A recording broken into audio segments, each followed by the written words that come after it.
Students अब हम solve करेंगे एक्सरसाइज 3.3। तो सबसे पहले हम देख लेते हैं एक्सरसाइज 3.3 में जो बेसिक मेथड है। अभी हमने 3.1 पढ़ी है, 3.2 पढ़ी है। तो उसमें हमने जो solution of pair of linear equation होता है वहाँ पर हमने ग्राफिकल मेथड का यूज़ किया था। स्टूडेंट्स अगर आपको ध्यान हो तो हमने एक इंट्रोडक्शन का वीडियो किया था। इस इंट्रोडक्शन में हमने बताया था कि जो solution of pair of linear equation होता है ये आप टू टाइप से कर सकते हैं सॉल्यूशंस। फर्स्ट होता है आपका ग्राफिकल मेथड होता है और सेकंड होता है आपका अलजेब्रिक मेथड। तो ग्राफिकल मेथड में हमने 3 मेथड्स पढ़ी थी। एक तो इंटरसेक्टिंग लाइन हो सकता है, पैरेलल हो सकता है या आपका हो सकता है कोइंसिडेंट लाइन। लेकिन अब हम इसके अंदर पढ़ेंगे अलजेब्रिक मेथड। तो अलजेब्रिक मेथड जो होती है वो सॉल्यूशंस करने के लिए होती है, क्योंकि ग्राफिकल मेथड भी से भी कर्स किया जा सकता है, लेकिन कुछ वैल्यूज ऐसी आ जाती है जैसे कुछ कोऑर्डिनेट्स रूट में आ गए है, तो उनको प्लॉट करना हमारे लिए मुश्किल होता है। तो हम इसलिए कौन सी मेथड यूज़ करेंगे अब? Algebraic method. तो हम एक्सरसाइज 3.3 सॉल्व करने के लिए अलजेब्रिक मेथड यूज़ करेंगे। तो हम देखते हैं अलजेब्रिक मेथड कितने टाइप की होती है। सबसे पहले अलजेब्रिक मेथड होती है सब्स्टिट्यूशन मेथड। सबसे फर्स्ट मेथड होती है अलजेब्रिक मेथड में सब्स्टिट्यूशन मेथड। इसके बाद होती है एलिमिनेशन मेथड, इसके बाद होती है क्रॉस मल्टीप्लिकेशन मेथड। तो हम स्टूडेंट्स तीनों मेथड को 1 बाय 1 कर हम सीखेंगे। अब सब्स्टिट्यूशन मेथड जो होती है उसको हम एक्सरसाइज 3.3 में कवर कर लेंगे, एलिमिनेशन मेथड को 3.4 में कवर कर लेंगे और क्रॉस मल्टीप्लिकेशन मेथड को 3.5 में कवर कर लेंगे। तो ये हमारी होती है अलजेब्रिक मेथड्स। तो हम सबसे पहले देखते हैं सब्स्टिट्यूशन मेथड क्या होती है। इसके नाम से स्टूडेंट समझ में आ रहा है सब्स्टिट्यूट करना। दैट मीन्स आपके पास जो पेयर ऑफ इक्वेशन होता है उसमें किसी एक वेरिएबल के प्लेस पर किसी दूसरे वेरिएबल को क्या कर देंगे? सब्स्टिट्यूट कर देंगे। तो उसे हम बोलते हैं सब्स्टिट्यूशन मेथड। जैसे हम एग्जांपल के लेते क्रिकेट मैच है या कोई सा भी मैच होता है, तो हम किसी प्लेयर को अगर इंजर्ड हो जाता है वो, तो उसकी प्लेस पर किसी दूसरे प्लेयर को क्या कर देते हैं? सब्स्टिट्यूट कर देते हैं। तो उसे हम बोलते हैं सब्स्टिट्यूशन। तो ऐसे ही ये मेथड होती है सब्स्टिट्यूशन मेथड। किसी एक वेरिएबल की प्लेस पर दूसरे वेरिएबल को क्या करेंगे? हम सब्स्टिट्यूट कर देंगे। एक होता है एलिमिनेशन मेथड। एलिमिनेशन मेथड क्या होता है? जैसे किसी वेरिएबल को आपको एलिमिनेट करना है। एलिमिनेट करना मतलब वहाँ से उसको क्या करना होगा? हटाना होगा इक्वेशन से।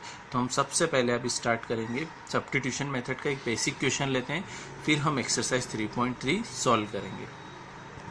जैसे एग्जांपल के लिए स्टूडेंट्स हमने 2 इक्वेशंस ले ली। इक्वेशन फर्स्ट ये हो गई, इक्वेशन सेकंड ये हो गई। अभी तक आपको इक्वेशन 1 और 2 दी होती थी, आप इनको कैसे सॉल्व करते थे? ग्राफिकल मेथड से। ग्राफिकल मेथड से कैसे करते थे? आप सबसे पहले x की डिफरेंट वैल्यूज पुट करते थे, तो आपको क्या मिलता था? y। और इससे आप क्या बनाते थे? टेबल बनाते थे। और ऐसे ही इक्वेशन सेकेंड है, इसके लिए भी क्या बनाते थे हम? टेबल। और टेबल बनाने के बाद इसका हम बनाते थे ग्राफ। ऐसे ग्राफ बनाते तो ग्राफ में ऐसे लाइन इंटरसेक्ट हो सकती थी, या तो ग्राफ पेपर पे लाइन ऐसे पैरेलल हो सकती थी, या ग्राफ पेपर पे लाइन ऐसे वन लाइन और सेकंड लाइन भी इसी के ऊपर कोइंसिडेंट लाइन। ये 3 टाइप्स की लाइन हो सकती थी। ये था आपका ग्राफिकल मेथड। लेकिन अब हम अलजेब्रिक मेथड कर रहे हैं, तो सबसे फर्स्ट मेथड है अलजेब्रिक मेथड की सब्स्टिट्यूशन मेथड। तो सब्स्टिट्यूशन मेथड में हम किसी भी इक्वेशन को, जैसे मैं यहाँ पर इक्वेशन सेकंड से बताऊंगा, आप चाहें तो इक्वेशन फर्स्ट से ट्राई कर सकते हैं, आंसर सेम होगा। और आप चाहें एलिमिनेशन से करें, सब क्रॉस मल्टीप्लिकेशन से करें, आंसर सेम आएगा। लेकिन अपन सिस्टमेटिक 1 बाय 1 एक्सरसाइज एक मेथड से सीखेंगे, जिससे हमको सारी मेथड क्लियर हो जाएगी। एग्जाम में कोई सी भी मेथड आ सकती है।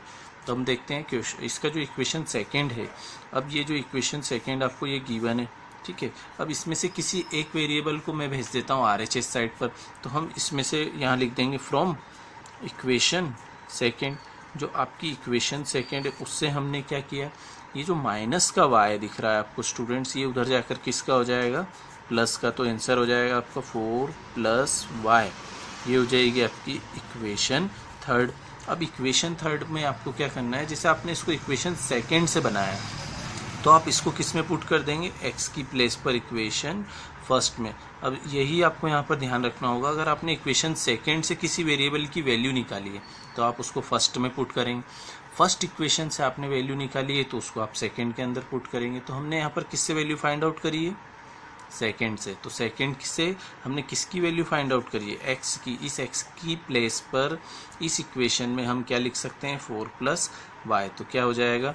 क्या लिखेंगे हम students? Put x equals to 4 plus y in equation first. आपकी इक्वेशन फर्स्ट में x की प्लेस पर हम ये पुट कर देते, तो इक्वेशन फर्स्ट में x की प्लेस पर क्या रखेंगे स्टूडेंट्स, 4 प्लस वाई, और आपका प्लस का y तो पहले से, अब बहुत सारे स्टूडेंट्स को इसमें कन्फ्यूज़न हो जाता है, स्टूडेंट्स के 2y कैसे आ गए, यहाँ पर एक y तो था और एक और y कैसे आ गया। तो आप यहाँ पर ध्यान से देखें, x की जगह पर आपने 4 प्लस वाई पुट किया है, तो पूरा x जो है यहाँ पर इसकी प्लेस पर मैंने क्या पुट कर दिया, 4 प्लस वाई, और प्लस का y आपका एज इट इज़ रहेगा, प्लस का y as it is equals to क्या हो गया स्टूडेंट्स आपका 14।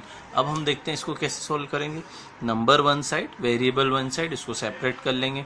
अब प्लस का 4 है, राइट हैंड साइड जाएगा, किसका हो जाएगा, माइनस का 4 हो जाएगा, और ये y प्लस वाई हो जाएगा आपका 2y is equals to 14 minus plus का 4 है, उधर गया किसका हो गया स्टूडेंट्स, माइनस का, then 2y is equals to हो गया आपका 10। अब 2 मल्टीप्लाई में है, अगर हम इसको इधर डिवाइड में जाएगा तो क्या हो जाएगा, 10 डिवाइडेड बाय 2, दैट मीन्स 2 1 जा 2, 2 5 जा 10, तो आपका आंसर आ जाएगा 5। तो y की वैल्यू स्टूडेंट्स आ गई है आपकी 5। अब आपको किसकी वैल्यू चाहिए, x की वैल्यू चाहिए, तो x की वैल्यू आपको इक्वेशन थर्ड देखिए, इक्वेशन थर्ड में अगर आप y की प्लेस पर कुछ रख दें तो क्या मिल जाएगा स्टूडेंट्स, x मिल जाएगा। तो हम क्या लिख देंगे, put y is equals to 5 in equation third. किस इक्वेशन में रखेंगे हम इसको, इक्वेशन थर्ड में। तो इक्वेशन थर्ड है हमारा x equals to 4 plus y की वैल्यू क्या है ये students 5, then x equals to हो जाएगा 5 प्लस 4 9। तो हमको स्टूडेंट्स x की वैल्यू भी मिल गई है, x की वैल्यू है हमारी 9 और y की वैल्यू है हमारी 5। हमको यही सॉल्व करना था सब्स्टिट्यूशन मेथड से। अगर हम इसका ग्राफिकल, आप चाहें तो इसको ग्राफिकल मेथड से भी ट्राई कर सकते हैं। ये था इसका इंट्रोडक्शन पार्ट सब्स्टिट्यूशन मेथड का, और यही क्वेश्चन आपका एक्सरसाइज 3.3 का फर्स्ट क्वेश्चन भी है।